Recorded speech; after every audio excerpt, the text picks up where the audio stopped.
My stepmom and sister didn't invite me to the engagement party, not knowing I was the one covering all their expenses. My name is Chloe.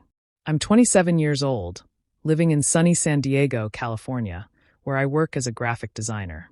Life hasn't been smooth sailing, especially since my dad remarried. Diane, my stepmom, and her daughter, Tiffany, act like they own everything, including my dad. Since the day Diane moved in, she made it clear I didn't belong. I tolerated it for the most part, until last week. It all started on a quiet Tuesday evening. I was at my desk, going through my credit card statement. I pride myself on being careful with money, so when I saw charges for things I didn't buy, panic set in. A fancy catering service, designer dresses, and even a luxury event hall booking. None of it made sense. My stomach churned as I realized the dates matched when Diane and Tiffany were gushing about Tiffany's upcoming engagement party. The realization hit me like a brick wall. My dad had been using my credit card to pay for it. At first, I didn't want to believe it. How could he do this to me? I'd been saving for my dream trip to Hawaii, working hard to build something for myself, only to have my savings drained for a party I wasn't even invited to. The next morning, I confronted him. He was in the living room, sipping coffee, looking as relaxed as ever. "Dad, can we talk?" I asked, trying to keep my voice calm. "What's wrong, Chloe?" he said, surprised. I held up my statement. "I found charges on my credit card I didn't make. Tiffany's engagement party, Dad. Do you know anything about this?" His face turned red. He shifted uncomfortably. "Chloe, it's not a big deal. I'll pay you back eventually. We just needed the money, and you weren't using it." "Not using it?" I said, my voice rising. "I was saving for something important. You didn't even ask me." Before he could reply, Diane walked in, wearing her usual smug expression. She glanced at the papers in my hand and smirked. "Oh, Chloe, don't be so dramatic. It's just money. Family comes first, right?" I felt my blood boil. "Family?" I snapped. "You didn't even invite me to the party. You blocked my number." Diane folded her arms, feigning sweetness. "Well, Tiffany didn't want any distractions at her party. You understand, don't you?" That was it. I couldn't take it anymore. "No, I don't understand. And if you think you can use me like this, you're wrong." I stormed off to my room, slamming the door behind me. They thought I'd let them walk all over me, but they were about to learn differently. I sat on my bed, heart racing, and devised a plan. First, I called my bank, reported the unauthorized charges, and canceled my credit card. The representative assured me no more transactions would go through. Relief washed over me. At least they wouldn't drain another dime. Next, I tracked down the vendors they'd been using, the caterer, the event hall, and even the florist. I explained that the payments were made without my permission and canceled everything. While the vendors were surprised, they were cooperative. With that done, I leaned back in my chair, smiling for the first time all day. Their precious party was officially ruined. But I wasn't done yet. The next morning, I posted a photo on social media, smiling brightly with the caption, "Time to put myself first. Aloha, Hawaii. #living my best life." It wasn't entirely true. I hadn't booked the trip yet, but I wanted to make a statement. Within minutes, my phone buzzed with notifications. Friends and coworkers commented their support. But the best part? My dad called me. I didn't answer. Let them stew. Later that day, there was a knock on my door. I opened it to see my dad looking nervous. "Chloe, we need to talk," he said. I crossed my arms. "What is it? Why did you cancel everything?" "Diane and Tiffany are upset. Do you know how embarrassing this is for us?" "Embarrassing for you?"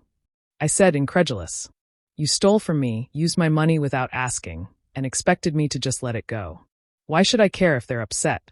"It's not like that," he said defensively. "We're family, Chloe. You're supposed to help." I shook my head. "No, Dad. Family doesn't mean taking advantage of someone. Diane and Tiffany have never treated me like family. And now you're doing the same." Before he could reply, Diane appeared behind him, her face twisted in anger. "Oh, stop playing the victim, Chloe. You're being so selfish." I laughed bitterly. "Selfish? Diane, you've excluded me from everything since you married Dad. You blocked my number, spent my money, and now you're calling me selfish? That's rich." Diane glared at me, but stayed silent. My dad sighed, looking defeated. "Chloe, please. Can't we move past this?" "No, Dad," I said firmly. "I'm done being your doormat. The card is canceled. I'm not paying for anything else. And as for this engagement, count me out." Oh, and by the way, I am going to Hawaii. Don't expect me back anytime soon. I shut the door in their faces, my heart pounding. For the first time in a long time, I felt free. Standing up for myself felt incredible. That evening, I booked a trip to Hawaii. I splurged on a beachfront resort and activities I'd always dreamed of: snorkeling, a helicopter tour, and even a luau. I wasn't going to let them ruin my happiness anymore. As I packed my bags, my phone buzzed. A text from my dad. "We need to fix this. Please call me." I stared at it for a moment before deleting it. They would have to deal with their mess without me. I was done playing their games. The day of my flight came quickly. Boarding the plane, I felt a strange combination of excitement and relief. For the first time in years, I was putting myself first. Leaving San Diego behind, I was determined to enjoy every moment of my trip and leave the drama far behind. When I landed in Hawaii, the warm breeze and salty ocean air welcomed me like an old friend. My resort was stunning: private beaches, crystal clear water, and luxury everywhere I turned. I settled into my room, smiling as I imagined Diane and Tiffany scrambling to salvage their engagement party without my money. Back in San Diego, chaos was unfolding. Diane and Tiffany tried rebooking everything, only to discover most vendors required upfront payments, money they no longer had access to. Diane called my dad repeatedly, demanding he fix this, but there was nothing he could do. The embarrassment hit a new level when guests began canceling, assuming the party had been called off. Then, one of the vendors I had informed about the cancellations posted online. "Spoiled bride cancels party due to unpaid bills." The story spread like wildfire in Diane's social circle, and the whispers about how they had used my money grew louder. Their perfect reputation began to crumble. While their world fell apart, I was sipping cocktails by the beach, letting the stress of my old life melt away. For the first time in years, I felt free. I avoided checking my phone, determined to savor every moment of peace. Eventually, curiosity got the better of me. Turning my phone on, I found dozens of missed calls and texts from my dad, Diane, and Tiffany. One message from Tiffany stood out. "You ruined everything. How could you be so heartless? We're family." I laughed. Family? The same family that excluded me from their lives and stole my money?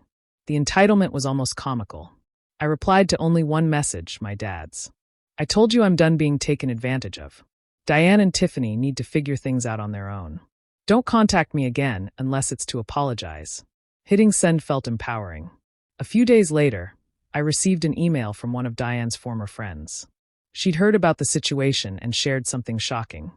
Diane had been pressuring my dad to sell the house my mother left us, to fund Tiffany's wedding and Diane's extravagant lifestyle.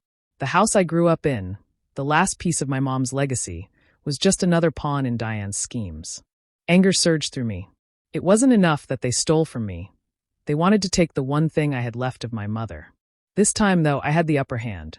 My late mother's lawyer had handled her estate, and I immediately scheduled a meeting. Together, we reviewed the ownership of the house and confirmed Diane had no legal claim to it. If she tried to force my dad to sell, she'd face a legal battle she couldn't win. To drive the point home, I ensured Diane received a formal letter from the lawyer warning her to stay out of my family's financial matters. The look on her face when she read it was priceless. She tried arguing, of course, but it was useless. The law was on my side. The final blow came a week later when Tiffany's fiancé called off the engagement. After hearing about the financial chaos, he decided he didn't want to marry into such dysfunction. Diane and Tiffany were devastated. My dad was left to clean up the mess they created. As for me, I moved out of the house into a cozy apartment overlooking the ocean. I used the last of my savings to launch my freelance graphic design business, which quickly took off. For the first time in years, life felt like it was mine again. Looking back, cutting them off was the best decision I'd ever made.